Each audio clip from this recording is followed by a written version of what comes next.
Bună, dragilor, și bine ați venit la o nouă citire.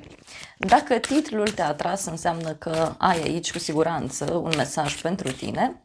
Îți mulțumesc pentru că mă urmărești, îți mulțumesc pentru că mi-ești alături. Dacă vrei și tu astfel de citire, te invit oricând cu drag doar pe aplicația de tarot și astrologie Cristina Zurba, disponibilă atât pe iPhone cât și pe Android. Hai să vedem așadar mesaje, ce trebuie să știi.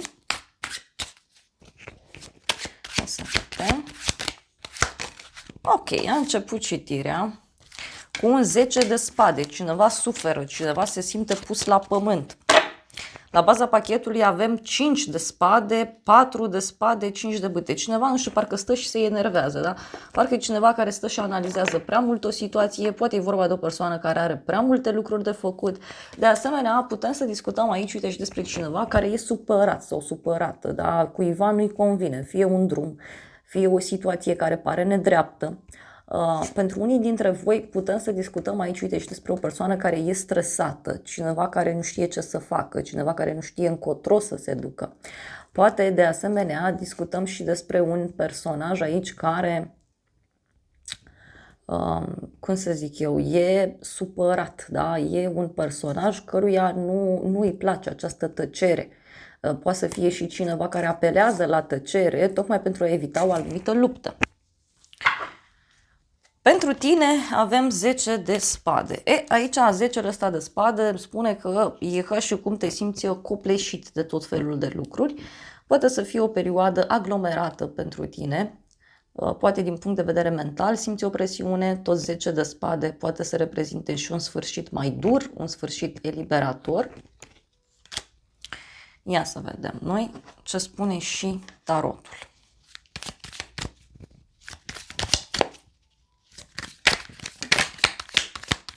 Pentru tine.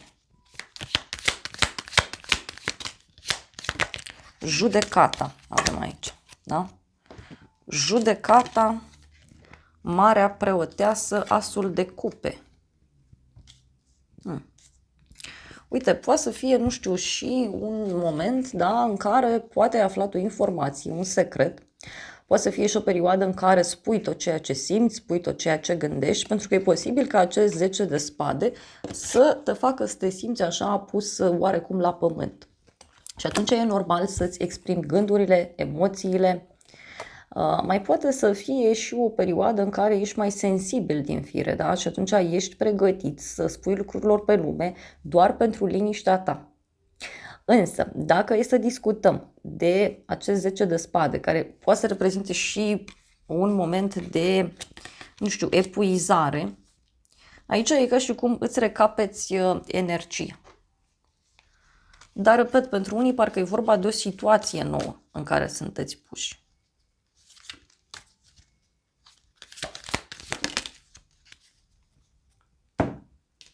Ce mai avem aici? Avem spânzuratul și pajul de cupe, o conexiune cu zodia pești. Poate să fie și un sacrificiu, fie legat de o persoană nouă, fie legat de un copil. Pentru unii poate e ceva legat și de o persoană mai tânără, așa simt eu să transmit. Pentru casa ta, roata destinului, un noroc mare pe care l-ai în plan personal. Roata destinului de asemenea poate să reprezinte și o eliberare, un noroc, o veste bună. Tot roata destinului poate să fie și o perioadă în care lucrurile încep să se schimbe într-o anumită direcție privind casa ta. Nu știu, te muți, pleci, te eliberezi de ceva anume. Ia să vedem, roata destinului, ce spune. Ia să vedem.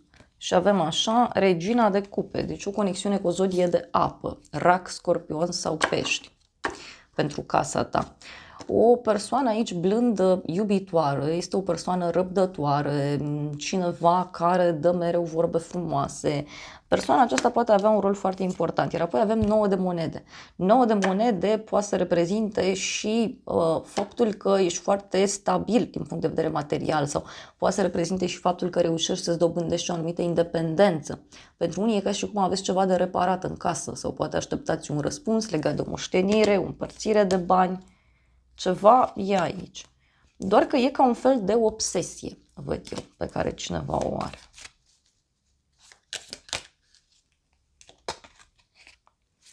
Cavalerul de cupe și spânzuratul. Da? O conexiune cu zodia peștică și cum aici faci un sacrificiu. Sacrificiul ăsta poate să țină de dragoste sau sacrificiul ăsta poate să țină de o persoană care începe să vadă lucrurile diferit.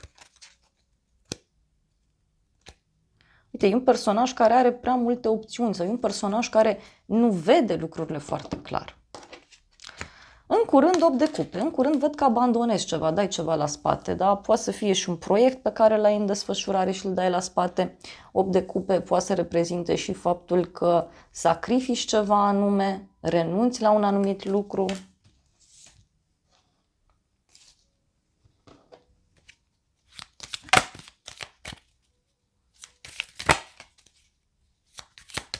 Ia să vedem. Sau cineva, uite, avem 6 de bâte, regina de monede. Ei, e ca și cum, uite, dai la spate ceva ce nu-ți mai este de folos și te îndrepți spre victorie. Da? E ca și cum dai la spate niște griji sau niște sentimente ciudate. Poate să fie și ideea de iertare pentru unii. Mai văd aici o conexiune cu o zodie de pământ, Taur, Fecioară, Capricorn.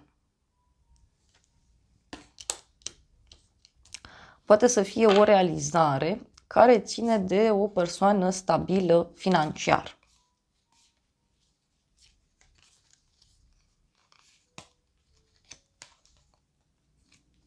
Și avem o veste bună. Mai vreau o carte. Hai să vedem. Cavalerul de spade, da? Deci cineva care reacționează într-un mod dur, impulsiv. Poate, bineînțeles, să fie vorba și despre o persoană care nu știu, se sustrage de la ceva. Avem turnul, deci poate să fie și o deblocare bruscă, dar și o reacție exagerată a cuiva, o reacție ciudată, complicată.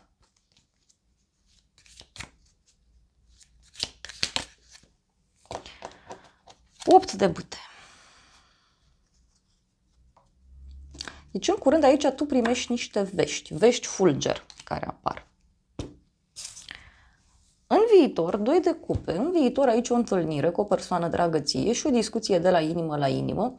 Poate să semnifice și o împăcare, poate să semnifice și un moment în care te revezi cu un personaj foarte drag ție, semnezi ceva, cazi de comun acord cu o persoană.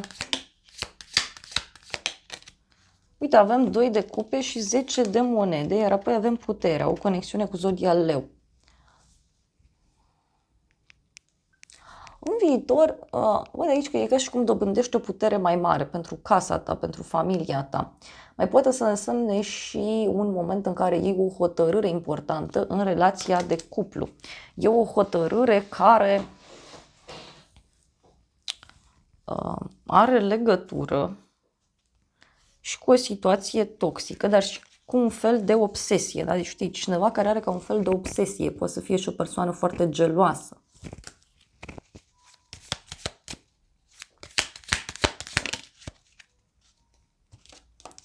Pajul de bâte.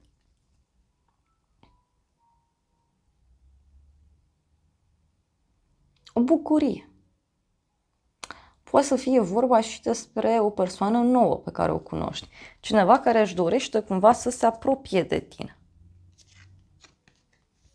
Dar pentru unii poate să însemne și o bucurie foarte mare pe care o aveți aici, în cadrul unei întâlniri.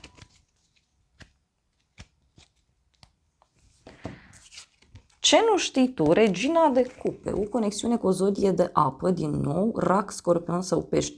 Ce nu știi tu are legătură cu o rudă, o femeie foarte apropiată de sufletul tău sau poate să fie vorba despre o femeie din casa ta, că regina de cupe a mai apărut odată pe partea casei. Deci poate să fie și o persoană mai sensibilă din fire, foarte ușor de influențat. Este o persoană mai ascunsă, mai tăcută, nu e atât de comunicativă. Dar, în schimb, este o persoană care cred eu că a luat o hotărâre. Pentru unii mai văd aici o persoană cu părul posibil mai deschis la culoare. Na, hai să vedem despre ce e vorba. Ce nu știi tu în legătură cu regina de cupe. Regele de bâte, deci ea e influențată de acest rege. Sau regina și regele au o discuție. Regele ăsta de bâte e total diferit de ea, parcă fac parte din lumi diferite oamenii ăștia doi. E foc și apă, da? Tot regele de bâte poate să reprezinte și o zodie de foc, berbec, leu, săgetător, dar eu aș merge pe ideea că regina asta de cupe e foarte influențată de către un personaj care e foarte agitat, e foarte energic, îi place să trăiască din plin. Și că și cum îi agită apele, da? Îi agită spiritele. Uite, avem 5 de bâte, deci e o situație agitată aici. Și avem și roata destinului. Deci, probabil un eveniment important care se produce în casa și în familia ta.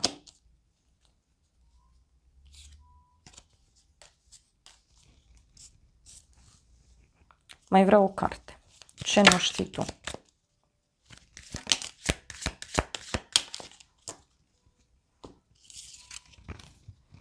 Șapte de cupe, 2 de cupe.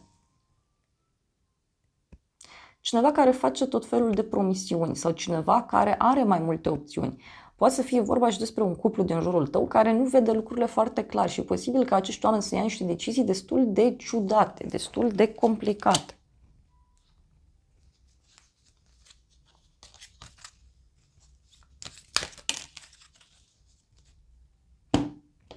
Îndrăgostiții, 2 de monede. Ei, deci, nu știu, o conexiune cu zodia Gemeni. Poate să fie și un cuplu din jurul tău care, nu știu, negociază, încearcă să ia o decizie. Poate să fie și cineva care, știu eu, are de luat o hotărâre legată de bani, pentru că văd aici foarte multă indecizie din partea cuiva. E cineva căruia mai mult îi place așa să se bucure de viață, să trăiască din plin. Și avem un 10 de bâte, justiția, 10 de spade. Aici e posibil, da, ca cineva din jurul tău să treacă printr-un moment puțin complicat din punct de vedere relațional.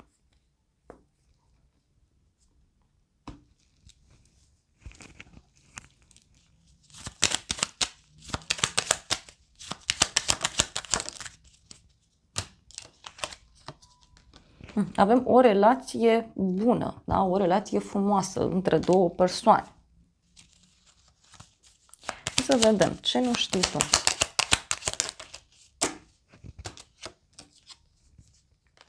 Inamicul și Constanța. Deci cineva care, știu eu, încă e prezent. Da?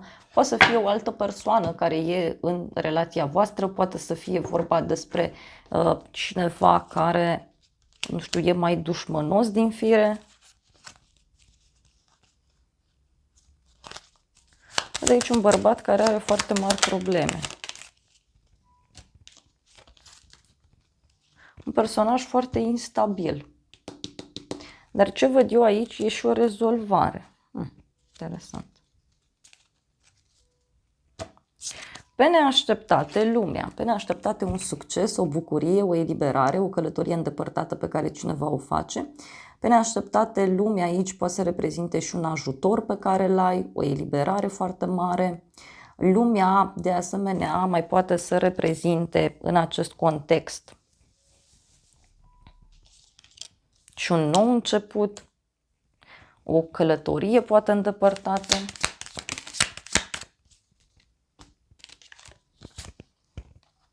Patru de spade, 3 de spade. Deci cineva aici care se simte puțin dezamăgit. Poate să fie și sfârșitul unei perioade în care poate ai avut inima frântă, poate e vorba de un succes în legătură cu o pauză, o dezamăgire, ceva ce n-a funcționat. Da? Pe neașteptate poate să fie, nu știu, și o călătorie pe care o faci undeva anume.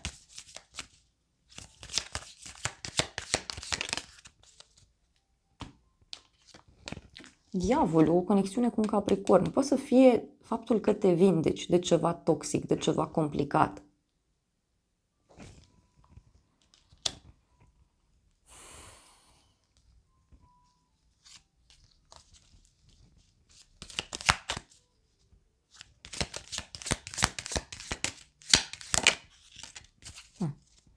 Pe neașteptate avem drumul și soarele. Deci pe neașteptate poate să fie un succes la un drum. Sau cineva care ia o decizie în legătură cu un drum, cu o călătorie.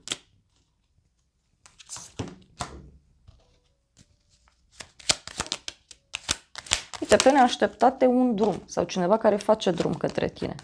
Avem drumul și hoțul. Ei, poate să fie cineva care fuge, cineva care pleacă.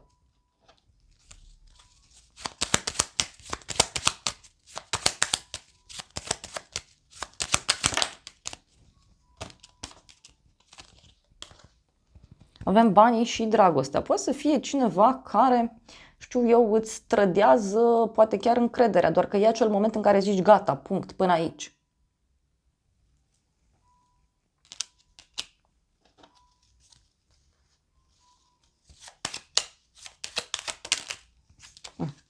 O problemă a cuiva și uite, sunt și niște minciuni care ies la suprafață. Ce o să te mire 9 de bâte? Ce o să te mire o persoană obosită, o persoană care e la limita puterilor, mai poate să fie și o așteptare. Nu e o așteptare mare, mai e puțin și lucrurile se finalizează. Poate să fie și teama cuiva, pentru că văd aici pe cineva care e temător, cineva care apără ceva de suflet. Cavalerul de monede, regele de cupe. Ce o să te mire? Uite, e un bărbat obosit, e un bărbat care vine către tine și ți aduce ceva, un cadou, un dar, un pachet, un colet, ceva ți aduce. Doar că omul ăsta e foarte sensibil, e supărat pe viață sau pur și simplu e la limita puterilor. Mai văd aici o conexiune cu o zodie de apă, rac, scorpion sau pești.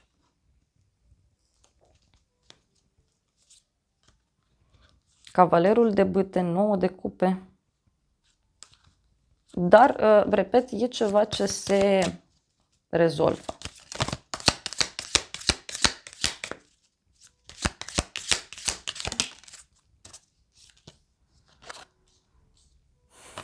Zece de bâte. Deci o apăsare foarte mare pe care cineva o are, o greutate pe care cineva o duce în spate.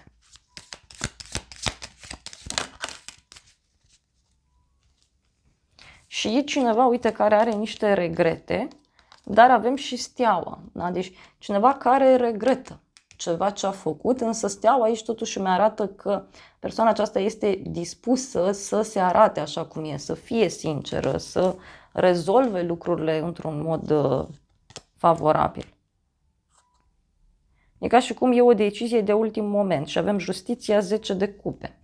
Deci o decizie poate chiar legată de ideea de familie. Sau este o decizie care are legătură și cu un ideal al tău. Am întrebat ce o să te mire și avem aici așa, văduvul și fidelitatea.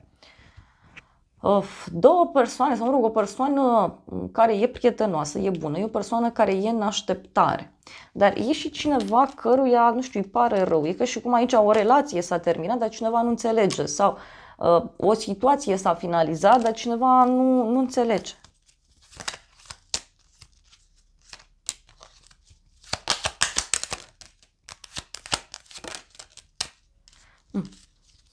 Ce o să te mire? Avem așa, gelozia, copilul și falsitatea.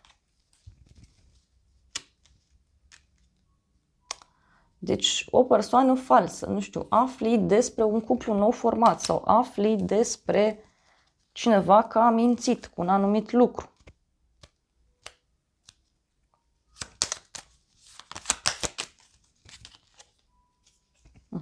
Poate să fie și o problemă de sănătate a cuiva din jurul tău.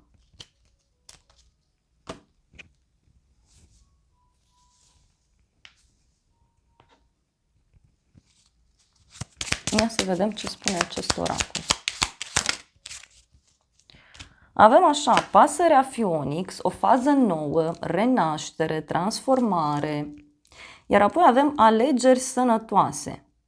A face alegeri sănătoase în dragoste și în viață, a începe să fii fericit. Aici eu cred că e un moment profund transformator pentru tine, din multe puncte de vedere. Da? Din multe puncte de vedere. Ia să vedem.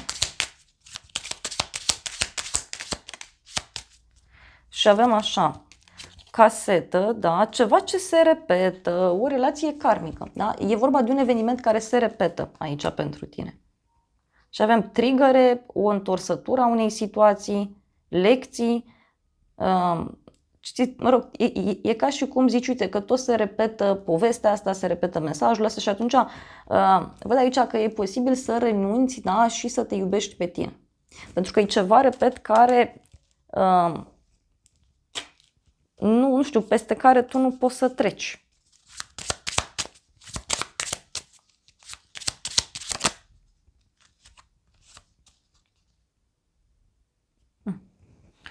Și că îmi place de tine, cineva te place, avem un flirt, cineva vrea să vă întâlniți, dar avem mască. Poate afli de cineva că, știu eu, flirtează și cu altă persoană. Ia să vedem.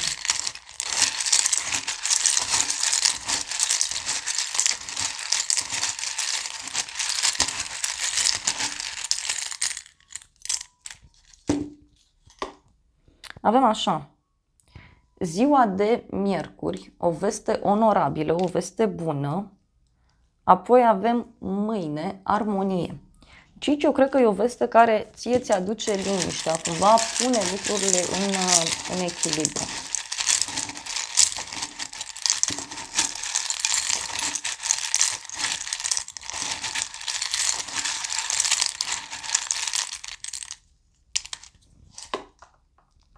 Avem emoții, inițiala E, chakra 1, siguranță, vindecare, chiron, apoi avem amiază, odihnă. Poate să fie și o veste aici care apare și care ți aduce liniștea, care ți aduce vindecarea, care te ajută cumva să te odihnești.